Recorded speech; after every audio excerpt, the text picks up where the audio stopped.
prendre nos Bibles dans Juge. Dans Juge. Juge chapitre 16. On va se lever pour nourrir la parole de Dieu.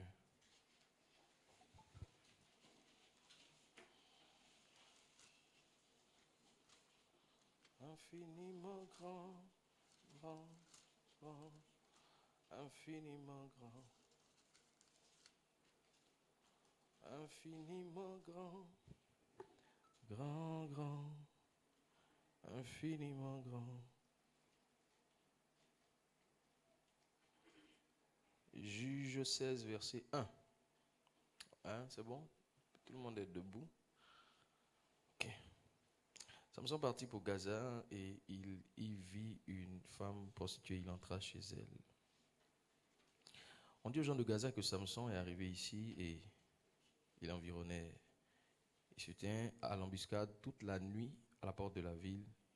Il restait tranquille toute la nuit, disant au point du jour, nous le tuerons. Samson demeura couché jusqu'à minuit. Vers minuit, il se leva, il saisit les battants de la porte de la ville et les deux poteaux, les arracha avec la barre et les mit sur les épaules et les porta sur le sommet de la montagne jusqu'en face d'Hébron. Après cela, il aima une femme dans la vallée de Sorek. Elle se nomma Délila. Dis avec moi, Délila. Délila. C'est normal, Délila. Ça, c'est le diable. Les princes des Philistins montèrent vers elle et lui dit, flatte-le pour savoir d'où lui vient sa grande force et comment nous pourrions nous rendre maîtres de lui. Nous le lierons pour le dompter et nous te donnerons chacun 1100 cycles d'argent. Amen. Délila dit à Samson, dis-moi je te prie, d'où vient ta grande force et avec quoi il faudrait te lier pour te dompter. Verset 13. Délila dit à Samson, parce qu'il a trompé déjà 2 fois, elle a insisté, c'est un processus long, de plus de 3 à 5 ans. Elle joue avec lui, dis-moi un peu le secret, comment ça se passe. Délila dit à Samson, jusqu'à présent tu t'es joué de moi et tu m'as dit des mensonges, déclare-moi avec quoi il faut te lier. Il lui dit, tu n'as qu'à tisser mes 7 tresses de ma tête avec la chaîne du tissu. Et elle les fixa par la cheville, puis elle lui dit, les Philistins sont sur toi. Samson, et il se réveilla de son sommeil, il les arracha de la cheville du tissu et le tissu. Elle lui dit, comment peux-tu dire je t'aime puisque ton cœur n'est pas avec moi? Voilà 3 fois que tu t'es joué de moi et tu ne m'as pas déclaré d'où vient ta grande force. Et comme elle était chaque jour à le tourmenter et à l'importuner par ses insistances, son âme s'impatienta jusqu'à la mort. Et il lui ouvrit tout son cœur. Il lui dit, le rasoir n'a point passé sur ma tête parce que je suis consacré à Dieu dès le ventre de ma mère. Si j'étais rasé, ma force m'abandonnerait. Et je deviendrais faible. Et je serai comme tous les autres hommes. Amen. Dis avec moi, Samson, un héros à terre. Regarde ton voisin, dis-lui, tu ne seras pas le héros à terre. Dis à un autre voisin, tu ne seras pas le héros à terre. Assieds-toi dans la présence de Dieu. Inclinons la tête, je prie pour la parole. Merci.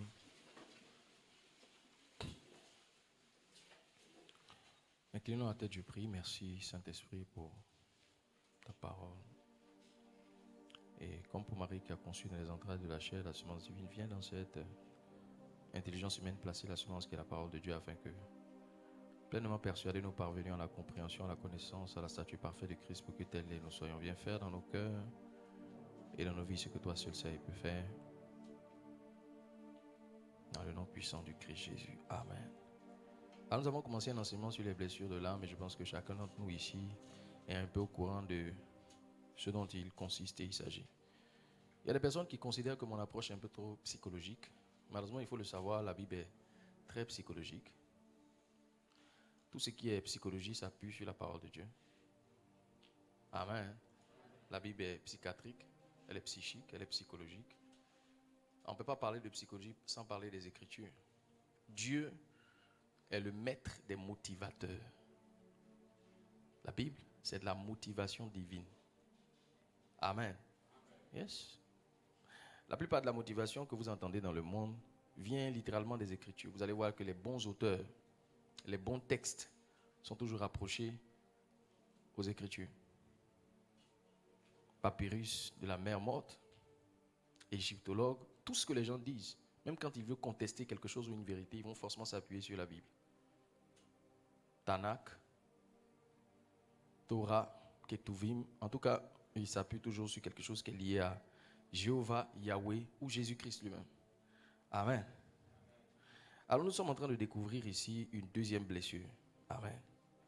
La blessure des dépendants. Regarde ton voisin, dis-lui, j'espère que tu n'es pas dépendant.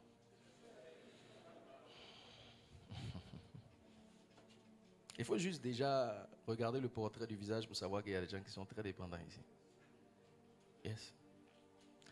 La morphologie de ton visage, l'expression de ton visage, comment tu souris, ton expression faciale peut déjà nous décrire que tu as un problème de dépendance ou d'addiction, mais d'abord de dépendance. Parce que c'est la dépendance qui produit l'addiction. Amen. Mais nous prions que Jésus soit notre guérison et notre restauration. Amen. Alors nous sommes en train d'observer un homme de Dieu dans la Bible qui avait un problème de dépendance.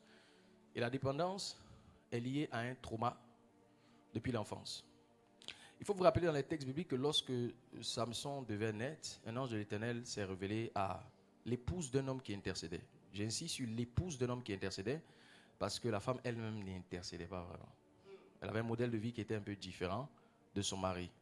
Donc le monsieur prie, il veut un enfant, mais quand l'ange doit se révéler, parce qu'il sait que la conditionnalité pour que la femme tombe enceinte n'est pas basée sur l'homme, l'ange ne se révèle pas à l'homme, il se révèle à la femme.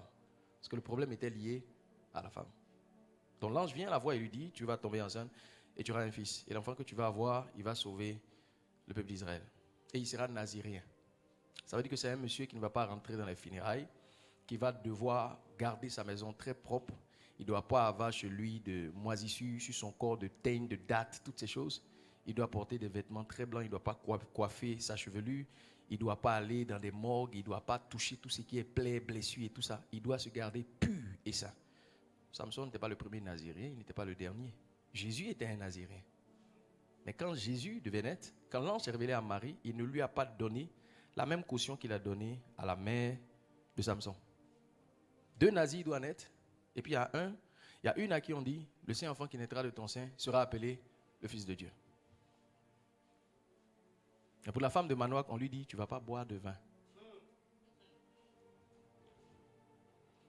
Tu ne vas pas boire de boisson enivrante, ni de liqueur. L'ange de l'Éternel se révèle à elle. Au lieu qu'elle tombe enceinte, elle ne tombe pas enceinte. Un ange apparaît. Jamais dans les Écritures, un ange est apparu sans qu'un signe ne suive. Mais quand l'ange vient, elle ne tombe pas enceinte. Ça veut dire que la condition qu'elle devait remplir pour tomber enceinte n'a pas été respectée. Le monsieur va encore prier cette fois-ci. Et pendant qu'ils étaient en train de prier et intercéder, l'ange de l'Éternel se révèle à nouveau à la femme. Et cette fois-ci, elle va appeler son mari. Et l'ange va encore insister sur les mêmes conditions. Jamais dans les Écritures, on voit un ange se révéler à une femme pour lui dire, tu vas tomber enceinte, il ne faut pas boire. Parce qu'apparemment, elle avait une dépendance. Et c'est la même dépendance qui était devenue une addiction. Dans elle, son tempérament et son caractère, qu'elle a transmis au Nazirien. Qui lui va naître, ne va pas dépendre d'alcool, ni de sexe, parce qu'en 40 ans, il va avoir que 3 femmes. 40 ans, 3 femmes. Ce n'était pas un grand chercheur de femmes. Amen. Si je suppose que pour chaque femme, c'était peut-être 13 ans, ça s'explique. Mais il va être addict et dépendant à un genre de femme aussi toxique qui risque de perdre sa destinée. Le dépendant. Regarde ton voisin, dis-lui, tu ne seras pas dépendant au nom de Jésus. Dis-lui encore, tu ne seras pas dépendant au nom de Jésus. Alors on va observer cette blessure. La dépendance est le masque de celui qui souffre d'une blessure qu'on appelle la blessure pour les psychologues, de l'abandon. Dis avec moi l'abandon. Dans le sens du rejet, c'est quelqu'un qu'on repousse, quelqu'un qu'on chasse, quelqu'un qu'on n'accepte pas, quelqu'un qui a besoin de validation. Mais l'abandon, comme le mot le dit, c'est celui qu'on délaisse, celui qu'on lâche au dernier moment, celui qu'on n'accompagne pas, celui qu'on ne soutient pas, celui qui au bout d'un moment, on va laisser pour partir. Et quand on est d'une mère ou d'un père qui a souffert de beaucoup d'addictions, il faut savoir que quelque part, d'une autre manière, on souffre presque de la même chose. Elles sont ensemble de moi un bon amen. Si tu es avec moi, ça. Alors il faut savoir que l'une des raisons pour lesquelles la dépendance est dangereuse, c'est que la dépendance peut vous donner des addictions à des choses très fortes qui vont vous permettre de réussir particulièrement. Mais la chute sera violente. Elle sera comment? Violente. Et je prie pour quelqu'un qui entend le son de ma voix ici. Dieu ne permettra pas, n'est-ce pas, que tu souffres de dépendance très longtemps au nom de Jésus. Oh, tu dois me donner un amen bien fort. Et si dans ton cas, il y a une dépendance qui est cachée d'une quelconque manière, que Dieu te donne le moyen de t'en sortir au nom de Jésus. Lève ta main droite, dis amen et reçois cette grâce. Yes. C'est avec moi la dépendance. Alors la dépendance va commencer déjà par un besoin aussi, comme pour le rejet, d'affection physique. D'affection comment? Physique. Je ne parle pas d'abord de la dépendance émotionnelle. Je parle de la dépendance physique des gens. Ou de la dépendance physique d'un genre de personne. Samson dépendait physiquement d'un type de femme. C'est comme si c'est de ce type de femme qui tirait sa force. Parce que dans la dépendance, il y a ce qu'on appelle le transfert. Quand un homme a besoin de satisfaction et qu'il est dépendant, il transfère cette énergie de dépendance sur quelque chose. Et cette chose devient une forme d'idole qui lui permet de trouver ses repères. Pour certaines personnes, ça arrive comme l'alcool. D'autres personnes, la drogue. D'autres personnes, la pornographie. Ainsi de suite, ainsi de suite. Tu vois de quoi je parle? Oh non, tu vois forcément. Je parle de toi. Regarde ton voisin, dis-lui, on parle de toi. Yes. Mais la dépendance commence déjà. Oh yeah, on parle de quelqu'un. Yeah. Il n'est pas très loin. Quand je parle, il n'est pas loin de moi. Elles sont ensemble de moi un bon amen. Alors la dépendance commence qu'à un moment donné, on a tous besoin des hommes. Mais dans le parcours de la destinée, Dieu va vous envoyer dans des zones où vous aurez besoin d'être seul. Et Dieu va travailler sur vous à des moments où il va lui-même vous isoler. Cette isolation ne sera pas indéterminée, elle sera déterminée et pendant un court instant. Le problème est que lorsque une personne souffre de dépendance et qu'elle tombe dans la zone d'isolation où elle est un peu seule, c'est là que tous les problèmes commencent.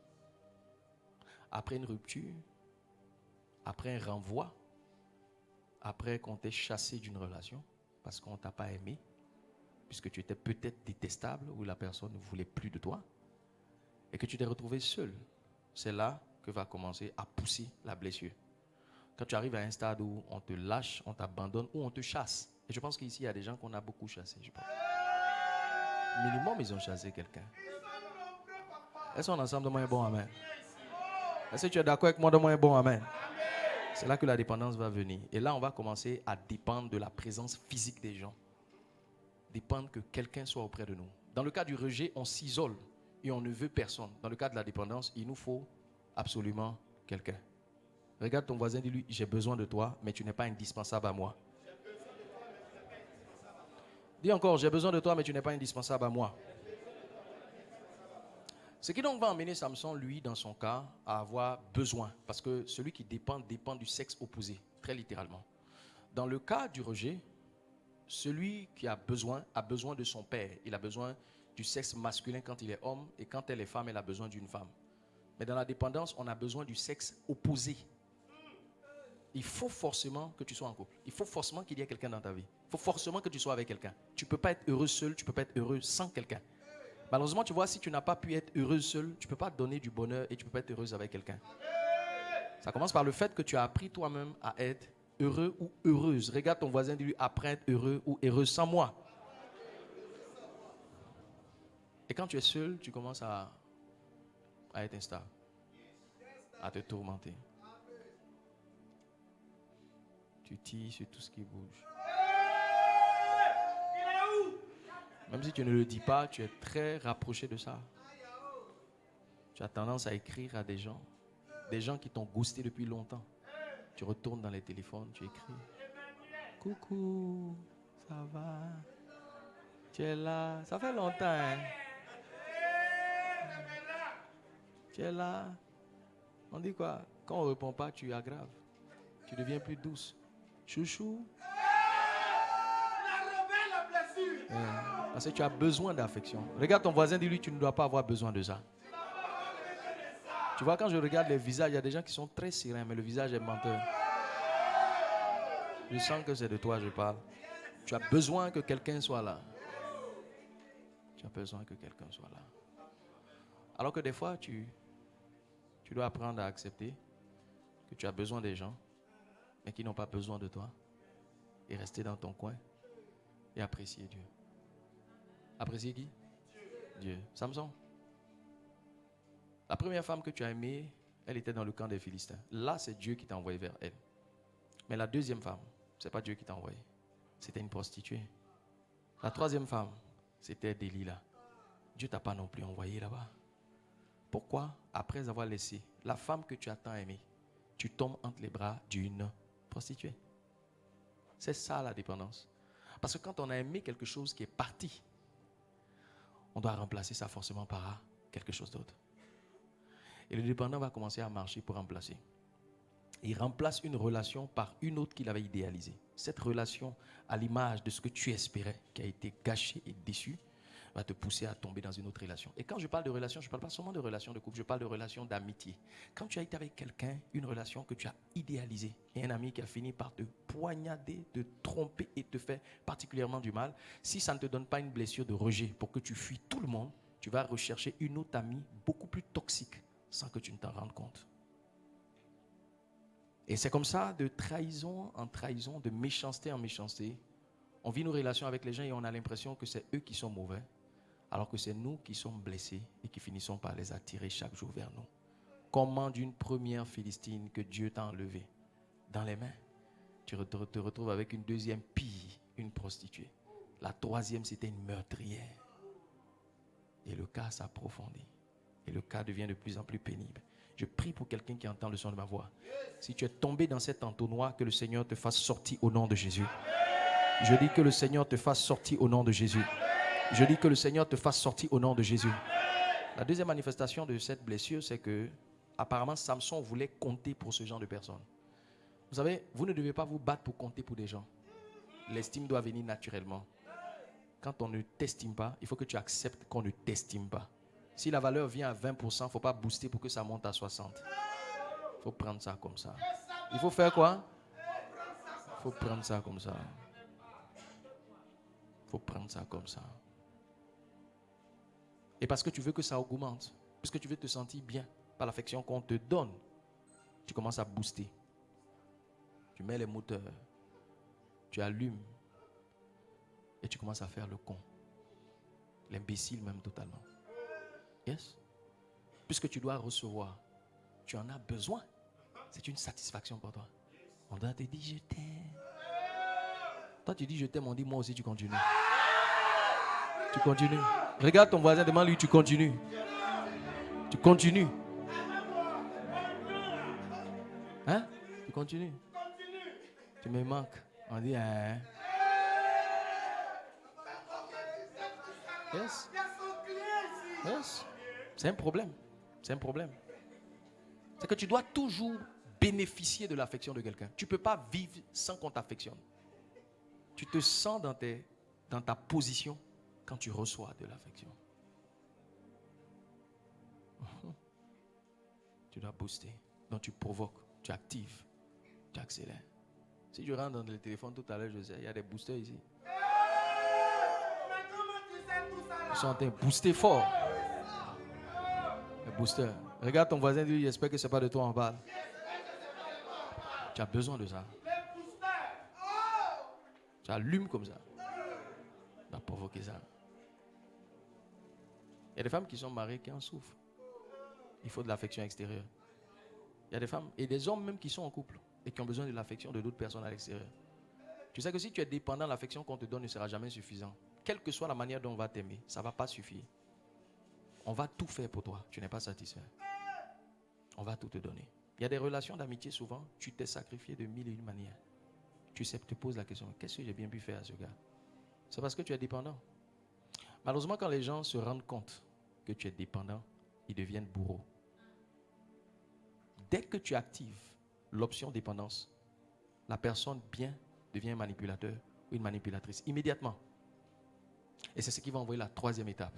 Lorsqu'une personne souffre de blessures, il vient au secours des gens. Regarde, dans la perception de Samson, quand il partait derrière ces femmes étrangères, c'est comme si quelque part il essayait de les convertir. Voilà. Pour lui, l'onction qu'il transportait devrait le pousser à emmener ces femmes à changer leurs préférences religieuses. Donc lui, il va pour devenir le transformateur des gens. Et ça, les femmes sont particulièrement adaptées à ça. Elles maîtrisent ça. Yes. Si elle trouve quelqu'un, que le gars ne remplit pas les critères, elle doit le convertir et le transformer. Malheureusement, ce n'est pas possible parce que tu ne peux pas convertir quelqu'un. C'est lui qui doit décider de changer à cause de toi, mais ce n'est pas toi qui dois décider de le pousser à changer à cause de toi. Parce que s'il doit changer, en venant de toi, il ne change pas. Pour lui, il change pour toi. Or, le jour qu'il sera déçu, il va arrêter. Donc, Samson va vers ces femmes, il vient au secours. Malheureusement, quand vous êtes une femme et que vous souffrez de cette blessure, quand vous êtes en relation avec un homme, vous devenez sa maman. Et quand vous êtes un homme, que vous souffrez de cette blessure, que vous êtes avec une femme, vous devenez son papa. Et son papa, ça veut dire que vous supportez tout. Vous acceptez tout. Vous êtes capable de donner beaucoup, de sacrifier tout. Ce qui est bon pour vous, vous allez sacrifier. Ce qui peut vous apporter des torts, vous pouvez vous sacrifier énormément pour un homme. Vous allez vous dire, mais je l'ai aimé tellement. Pourquoi il m'a fait ça? Tu ne l'as pas trop aimé, tu as été blessé. En fait, c'est ta blessure qui t'a aimé, ta blessure qui t'a amené à investir tellement d'amour parce que tu en as besoin. Et comme tu veux recevoir, que tu ne reçois pas, tu ne fais que investir pour recevoir. Malheureusement, ça ne vient pas, donc tu réinvestis. Donc tu réinvestis, tu es dans une relation amoureuse cunette. Parce que tout ce que tu donnes ne va pas rapporter. Yes. C'est un investissement qui ne va pas donner. Et beaucoup de gens sont dans des relations comme ça, dans leurs amitiés. Tu as une amie à côté de toi, elle te fout toujours la merde. Elle te cause des problèmes, mais tu es toujours à courir derrière elle. Elle t'a trahi, elle t'a menti, elle t'a accusé, elle t'a manipulé, elle t'a volé, elle t'a fait toutes sortes de mauvaises choses. Mais comme tu as besoin de son affection, et quand elle flatte ton ego, tu te sens bien. Oh ma chérie, oh ma camarade, oh tu es jolie, oh tu es belle, oh tu es comme si. Elle t'a menti sérieusement. Et toi, dès qu'on flatte ton ego, tu es dans ta posture. Tu deviens la maman des gens. Il y a beaucoup de mamans ici. Hein, beaucoup. Est-ce qu'on est ensemble de moyen bon amen? Tu n'es la maman de personne. Tu n'es le papa de personne. Personne. Tu n'es pas la maman de quelqu'un. Je ne savais pas ça. Yes. Tu es dans une relation. Ils sont en train de te brutaliser. Toi, tu es un homme. Elle te gifle. Elle te bat. Tu es dedans. Pourquoi? Parce que tu la prends comme ta fille. Et quand ton fils te tape, tu laisses. Donc tu acceptes l'inadmissible. Tu acceptes l'inadmissible. Et tu continues. Et tu persistes. Et tu persistes. Malheureusement, tu vois, les gens qui sont dépendants se détachent très difficilement, même quand c'est très toxique. C'est très toxique. Mais expliquez-moi, comment un homme aussi loin de Dieu peut s'attacher à une prostituée? C'est pas une fois, c'est pas deux fois. Regarde, quand il arrive là-bas, il a tellement de force qu'il va soulever les poteaux, les battants et les verrous. Mike Murdock a essayé de quantifier le poids des battants de cette muraille. C'était à peu près plus de 30 à 40 tonnes. Il a soulevé comme ça. À cause d'une jantra. À cause d'une jantra. Tu es dépendant. Regarde ton voisin, dis-lui, tu es dépendant. Regarde, tu es prêt à soulever toute ta famille et ton village. Tout ton village. Comment tu peux faire autant de sacrifices pour une personne que tu viens de connaître récemment? Comment? Comment c'est possible? Comment? Comment? Demande à ton voisin comment c'est possible? Tu connais quelqu'un il n'y a même pas longtemps. Tu tombes dans une amitié. Récent. La personne a tous tes secrets. Tout. Tu lui expliques même comment tu fais pour manger, où tu quittes, comment ça se passe. tes expériences, tes vilaines expériences, où tu expliques tout, ça dit tu es fragile. Il faut que tu exposes rapidement pour qu'on te donne de l'amour. Il faut que tu expliques rapidement pour qu'on te dise, oh Yako, aie pitié, ça va aller, Dieu va te soutenir. Tu es dépendant. Tu es dépendant. Tu es dépendant. Tu es très gentil, mais malheureusement à l'excès, les gens profitent de toi. Est-ce qu'on est ensemble de un bon amen? Tu es très gentil, malheureusement, Alexia. Tu es devenu la maman des gens. Yes? Tout le monde vient manger chez toi. Tu penses que tu es généreuse. Tu es naïve. Tout le monde ne doit pas manger chez toi. Regarde. Souvent quand je parle, les gens trouvent que dans mes postures, j'exagère. Job, dans sa vie, il a aidé beaucoup de gens. Principalement 3 de ses amis. Et quand il est tombé, ce sont ces 3 personnes qui ont réinvesti en lui et il a gagné le double de ce qu'il avait perdu. Imagine-toi qu'il avait investi tout son argent dans des gens qui ne revenaient plus. Dieu n'allait jamais le relever. Dieu ne donne pas ses onctions aux gens qui ne sont pas reconnaissants. Pourquoi toi tu donnes tes biens à des gens qui ne seront pas reconnaissants? Pourquoi? Tu dis Dieu fait ça pour Dieu. Tu ne fais pas ça pour Dieu. Tu fais pour de la satisfaction inconnue. Tu ne sais même pas pourquoi tu fais ça. Mais ça te satisfait un peu.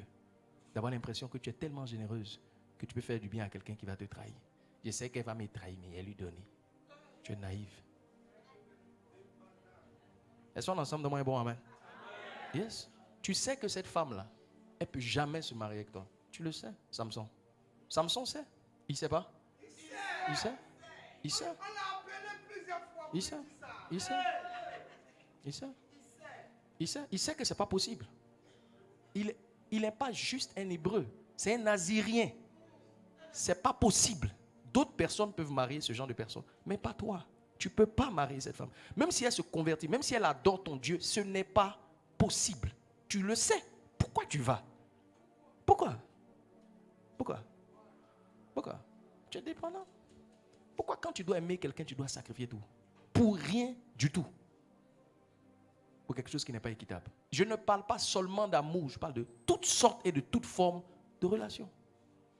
Est-ce qu'on est ensemble dans un bon amen? Et je prie pour quelqu'un qui entend le son de ma voix. Que Dieu enlève cette blessure de dépendance en toi au nom de Jésus. Donne-moi 3 fois amen bien fort. Alors après avoir investi autant, vous devenez la victime. Victime, victime, victimisé, victimisation.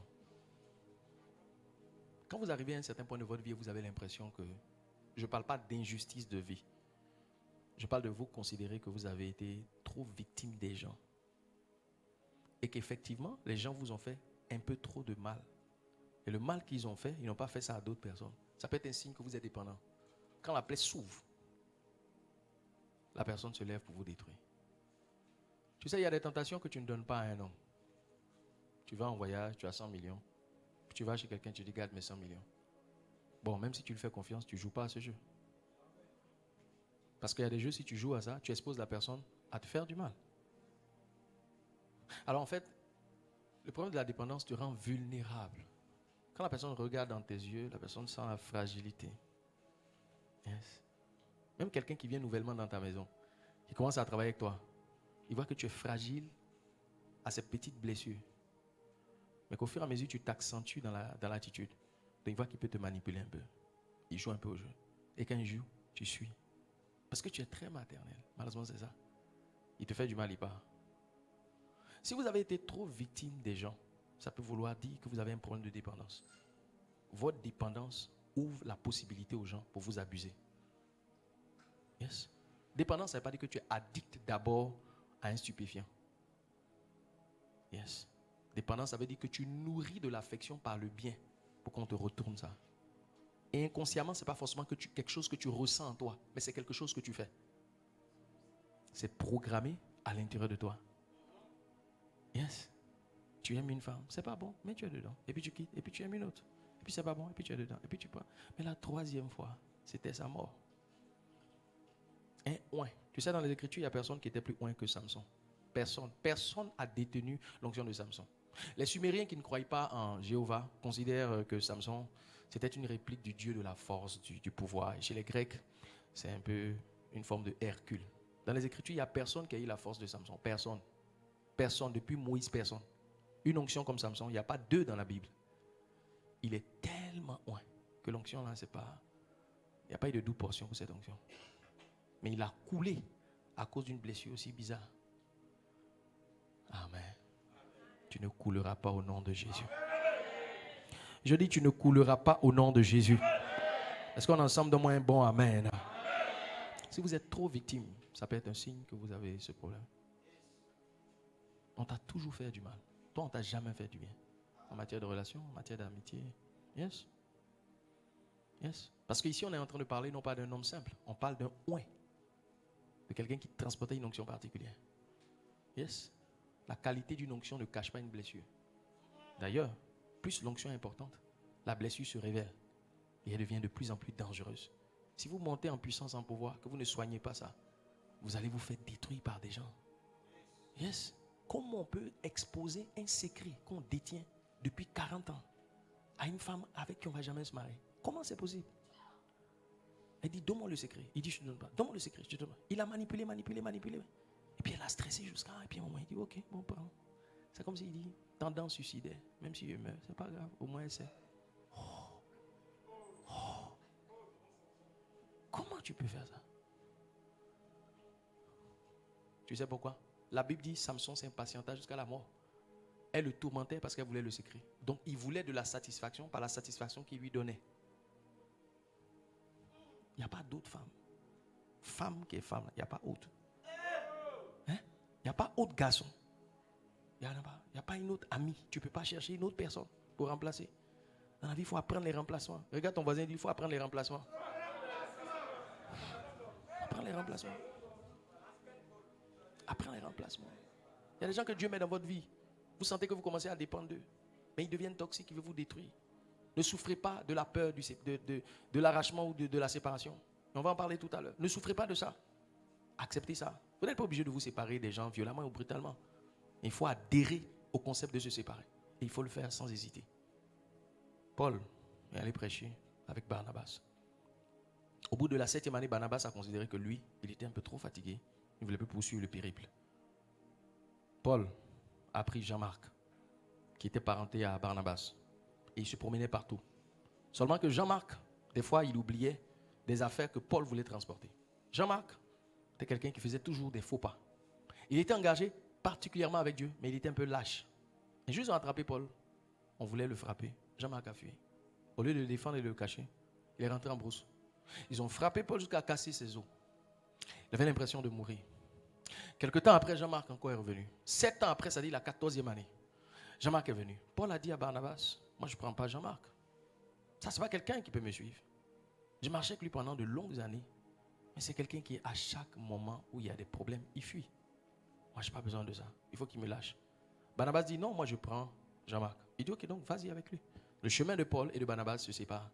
Et Dieu emmène dans la vie de Paul Silas. Dieu a eu pitié de Paul en lui emmenant Silas. Il y a des gens de qui tu dépends. Dieu doit avoir pitié de toi pour te séparer d'eux. Tu sais pourquoi? Parce que quand Paul sera en prison, il aura besoin de quelqu'un pour prier avec lui au milieu de la nuit pour que la prison puisse s'ouvrir. Si c'était Jean-Marc, il aurait fui depuis. Le salut de Dieu pour toi, c'est souvent de te séparer de personnes de qui tu as besoin pour t'apporter des personnes effectives jusqu'à la fin du trajet. Elles sont ensemble. Yes. Yes. Jean-Marc peut partir. J'ai besoin de toi, mais va. J'ai besoin de toi, mais il faut partir. J'ai besoin de toi, mais tu peux partir. Va. Yes. Parce qu'une personne de qui tu as besoin ne détermine pas forcément ce qui va t'arriver. D'ailleurs, parce que tu deviens victime des personnes de qui tu as besoin. Quand une personne sait que tu as besoin d'elle, les hommes, ils sont bizarres. Hein? La personne est normale jusqu'à ce que la personne sente son importance dans ta vie. Et là, le jeu peut commencer. Elles sont ensemble de moi un bon amen. Que Dieu t'emmène des Silas au nom de Jésus. Donne-moi un bon amen.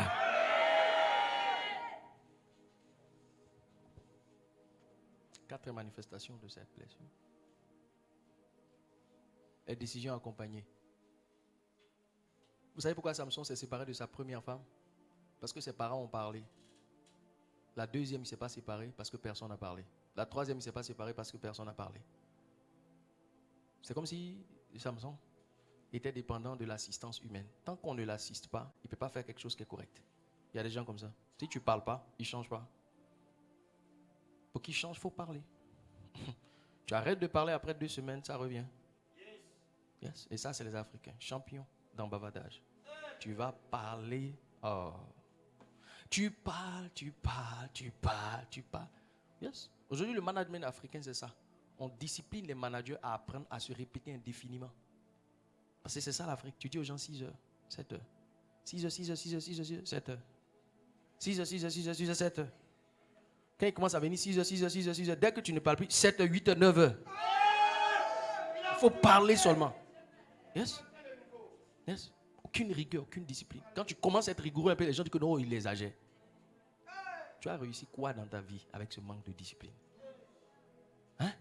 On peut accomplir quoi avec 0 discipline? Dis-moi. Qu'est-ce qu'un homme qui n'a pas de respect pour la notion du temps peut accomplir dans sa vie? Un homme qui ne comprend pas la notion de prendre des décisions. Les décisions sont intimes et personnelles. À tes résolutions répondra le succès, pas à tes résolutions accompagnées. Il y a des décisions que tu dois prendre toi-même. Tu n'as pas besoin que quelqu'un te conseille, quelqu'un t'appuie, quelqu'un te booste, quelqu'un te demande de faire quoi que ce soit.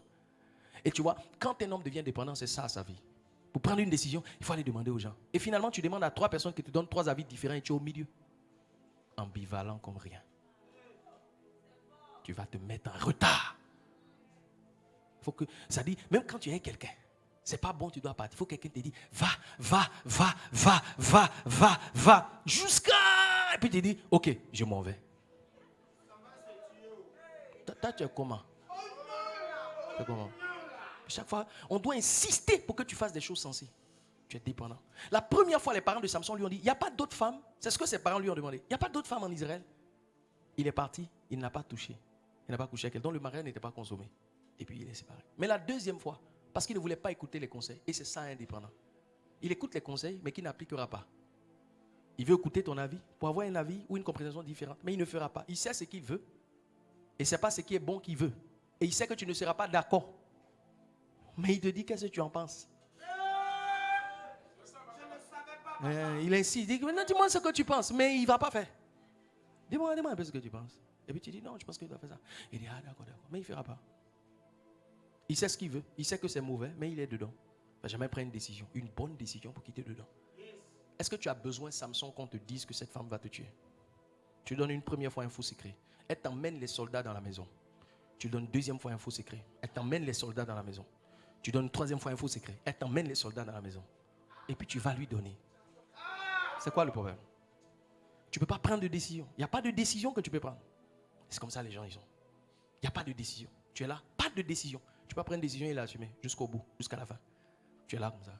Arrêter quelque chose qui est toxique, qui est dangereux pour toi, tu ne vas jamais arrêter. Il faut que Dieu parle, les hommes parlent. Il faut qu'on te botte. Il faut que quelque chose arrive. Tant qu'il n'y a pas eu de choc, tu ne prendras pas la bonne direction et la bonne trajectoire. Entêté comme un âne. Tu risques de partir dans la mauvaise direction. Tu es indépendant. Tu n'es pas indépendant. Tu es indépendant. Il faut quelqu'un pour te dire, qui est dedans, qui est dedans, qui est dedans. Dieu va te parler 7000 fois pour que tu obéisses à une seule chose. Parce que tu es dans la fluctuation d'une double décision. Si je fais ça, c'est bon. Si je fais ça, c'est pas bon. Mais c'est ça qu'il veut. Non, je ne sais pas. Qu'est-ce que Dieu veut? Qu'est-ce que Dieu pense? Papa, Dieu dit quoi? Papa, Dieu dit quoi? Dieu va dire quoi? Toi-même, il faut prendre ta décision. Je vais t'expliquer quelque chose. Si tu veux prendre une décision, il ne faut jamais venir vers moi. Je ne vais jamais t'aider à prendre une décision. Jamais. D'ailleurs, je vais te montrer le danger de prendre ou de ne pas prendre la décision. Pour que si tu décides de ne pas prendre la décision, tu l'assumes jusqu'au bout. Et pour que si tu réussis à prendre la décision, tu l'assumes jusqu'au bout. Moi, je crois en la responsabilité. Donc quand tu prends tes responsabilités, que tu fais un choix, le choix de faire ou de ne pas faire, ou le choix de ne pas faire de choix, tu dois payer le prix jusqu'au bout. Yes. Quand Dieu te donne la possibilité de choisir, c'est parce qu'il n'est pas responsable de ce qui va arriver. Quand tu viens t'arrêter devant le maire, et puis tu dis oui, faut pas appeler Dieu après. Je répète. Quand tu viens t'arrêter devant les gens, puis on te pose question, puis tu dis oui. Si après ça chauffe, il ne faut pas dire Dieu. Parce que Dieu n'est pas responsable de ça. Pas du tout. Tout le monde est en train de partir à l'école. Toi, tu faisais autre chose. Tu as pris la décision de t'amuser. Satisfaction temporaire et immédiate. Les gens étaient en train de se concentrer. Tu as fait ton choix. Tu assumes jusqu'au bout. Pas venir à l'église pour venir fatiguer les gens. Moi-même, je suis voyant. Attention. Mais je te dis, aussi enseigné que je suis, je ne peux pas te pousser à cet abrutissement. Quand tu fais un choix, tu l'assumes jusqu'au bout. Ensemble. Bon, après, ça peut ne pas te plaire. Hein, mais bon, c'est pour ça que tu es venu entendre quelque chose qui ne te plaît pas. C'est ton choix. Prends une décision. Prends une décision. Je dis, prends une décision. Je dis, prends une décision. Moi, je ne sais pas de quoi je suis en train de parler. Mais toi, tu sais de quoi je parle. Moi, je tire, c'est toi qui reçois. Prends une décision. Que veux-tu? What do you want? Que veux-tu? Prends une décision. Écoute, tu vas faire quelque chose pour moi parce que le voisin, il est en train de voyager avec ce que je dis. Pousse ton voisin, demande-lui que veux-tu. Pousse-le pour moi, pousse-le. Il est parti. Je veux qu'il revienne ici. Que veux-tu? Que veux-tu? En tout cas, elle a beaucoup. Tu vois, pendant que je suis en train de parler, j'ai besoin qu'ils soient en train de réagir comme ça. Parce que quand je parle, il y a des gens qui s'évadent. Ils ne suivent plus. Ils sont dans leur réalité. Je n'ai pas fini de prêcher. C'est à la fin. C'est un voyage. Faut attendre quand j'ai fini, puis tu vas voyager. Elles sont ensemble dans un bon amen. Dépendance dans les décisions. Dépendance dans les choix. Accompagnement dans tout. Yes. C'est ça un blessé. Il ne prendra jamais une décision jusqu'à ce qu'il soit proche de mourir.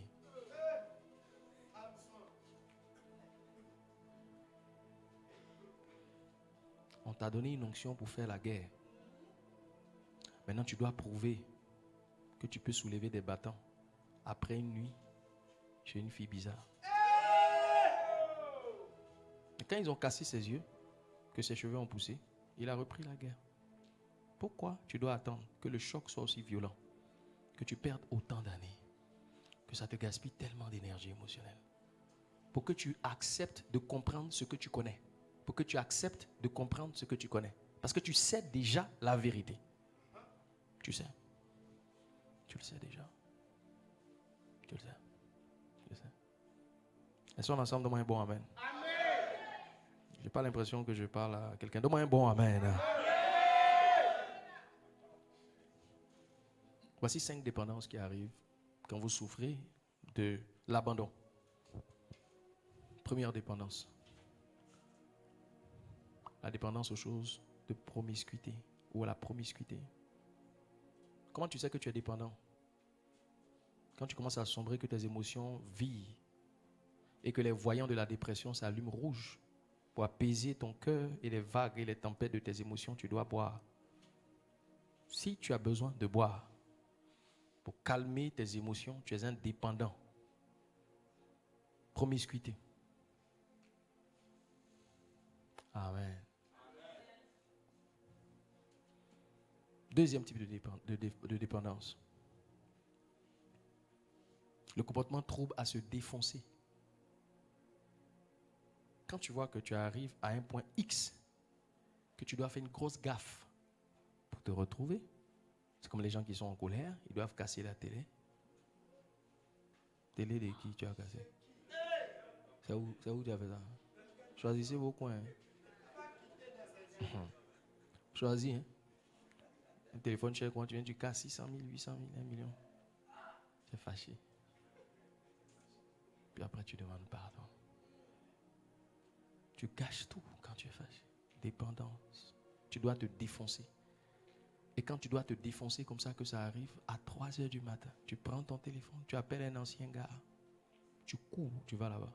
Tu te défonces jusqu'au matin. Et puis tu lui dis, tu ne m'appelles plus. Tu sors de là. Tu vois de quoi je parle? Tu vois? Tu dois te défoncer. Tu dois te défoncer. Et là, personne te voit, tu es seul, tu te caches, il n'y a pas de problème. C'est une fois et puis ça passe. Mais quand tu arrives au pic, que ça s'allume rouge, ping, ping, ping, ping, ping, ping, tu cherches quelque chose à faire. Au lieu d'aller te mettre à genoux et dire à Dieu, Seigneur, aie pitié de moi. Tu vas te défoncer. Tu es dépendant. Tu dois guérir de ça. Défonce-toi, mais ne tombe pas sur Delilah. Il ne faut pas tomber sur elle. Il ne faut pas tomber sur elle. Il ne faut pas tomber dessus. Pas tomber dessus. Il y a des gens vers qui tu peux aller te défoncer. Ils vont t'arracher ton étoile. Tu as besoin de boire. Donc tu as une vie très stable, équilibrée. Tout le monde sait que tu es assez équilibré. Tu aimes Dieu. Voilà, même si tu n'es pas prophète ou prophétesse, mais tu es très équilibré. Mais il y a une partie sombre de toi. Quand tu arrives à ce point, tu éteins tous les téléphones, tu voyages et après tu reviens. Et quand tu reviens, tu es contente. Tu es souriante. Ah, tout le monde te voit sourire. Tu as eu besoin de te défoncer pour devenir sage. Et une femme comme ça, elle peut être à côté de toi. Elle souffre de dépendance. Elle ne reçoit pas suffisamment d'amour. Elle a quelqu'un dehors. Quand il la prend, dans tous les sens, il la décharge méchant. Quand elle revient à la maison, elle dit, papa, ça va, papa, papa. Tu es une droguée. Tu es une droguée.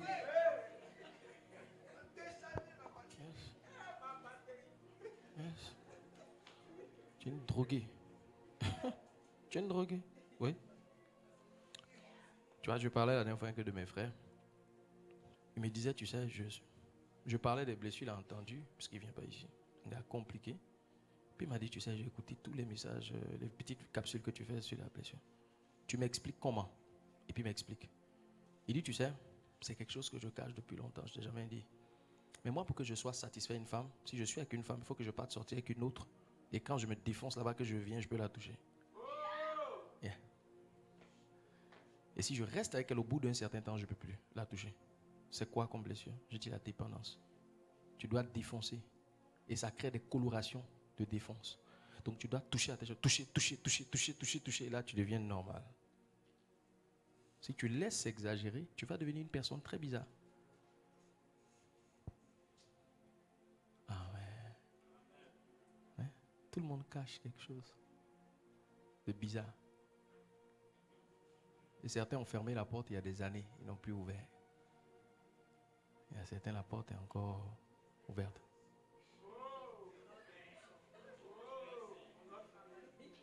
Fuis-moi du regard, je parle de toi. Yes. Fuis-moi. Yes. En fait, je ne suis pas en train de te juger. Je suis en train d'agresser cette blessure pour que tu prennes le dessus là-dessus.